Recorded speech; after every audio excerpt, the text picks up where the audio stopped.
நான் Vidyashree Subramaniam. Thought for the day. Caesar அப்படின்னு சொல்லிட்டு ஒரு அரசன் இருந்தார்.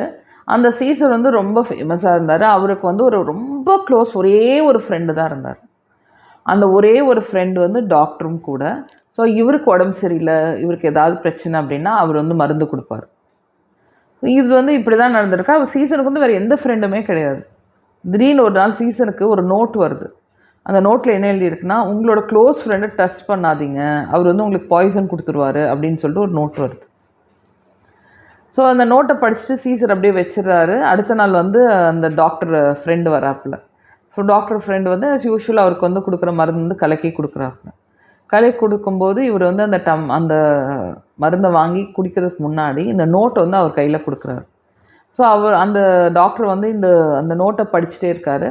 படிக்கிறதுக்குள்ளே சீசர் கையில் இருந்த அந்த மருந்தை வந்து அவர் குடிச்சு முடிச்சிடறாரு. ஒரு ட்ராப் இல்லாமல் குடிச்சிடறாரு.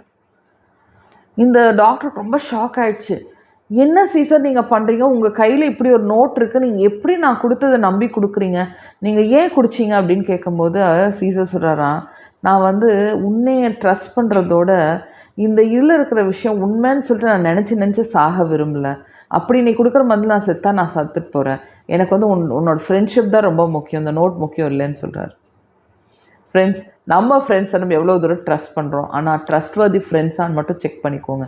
யார் ட்ரஸ்ட்வர்தி ஃப்ரெண்ட்ஸ், யார் மேலோட்டமாக இருக்கிற ஃப்ரெண்ட்ஸ், யார் காரியம் சாதிச்சுக்கிறாங்க, யார் நம்மளை வச்சு அவங்க மேலும் முன்னேறிக்கிறாங்க, யார் சின்சியராக நம்ம வந்து நிற்பாங்க. நான் சொல்கிறேன், உங்களை சுற்றி உங்களுக்கு ஒரு பிரச்சனைனா வந்து நிற்கிறதுக்கு நீங்கள் வாழ்க்கையில் 25லேருந்து 50 பேர் ஆர் 25ல் 100 பேரை நீங்கள் சம்பாரிச்சிட்டிங்க அப்படின்னா உங்களோட லைஃப் நீங்கள் கரெக்டாக பண்ணிகிட்ருக்கீங்க. நீங்கள் டைம் அண்ட் மணி கரெக்டான பர்சனோட இன்வெஸ்ட் பண்ணியிருக்கீங்க. உங்களோட நேரத்தை கரெக்டான ஆளோடு இருந்திருக்கீங்க அப்படின்னு சொல்லிட்டு உங்களுக்கு கண்டிப்பாக புரியும். ஸோ உங்களுக்கு எத்தனை பேர் அந்த மாதிரி இருக்காங்க, எந்த மாதிரி பிரச்சனைக்கு வந்து நிற்பாங்க, உங்களுக்கு தோள் கொடுக்கறதுக்கு எத்தனை பேர் இருக்கான்னு பாருங்கள். உங்களுக்கு கையில் வந்து அட்லீஸ்ட் 10 பேர் இருந்தாங்க அப்படின்னா already you're doing good job. உங்கள் கையில் 25 இருப்பாங்கன்னா ரொம்ப நல்லா பண்ணுறீங்க. 100 பேர் இருக்காங்க அப்படின்னா எக்ஸலண்ட் அப்படின்னு வச்சுக்கோங்க. ஒருத்தர் 2 பேர் இருந்தால் பத்தாது ஃப்ரெண்ட்ஸ், யூ நீட் மோர்.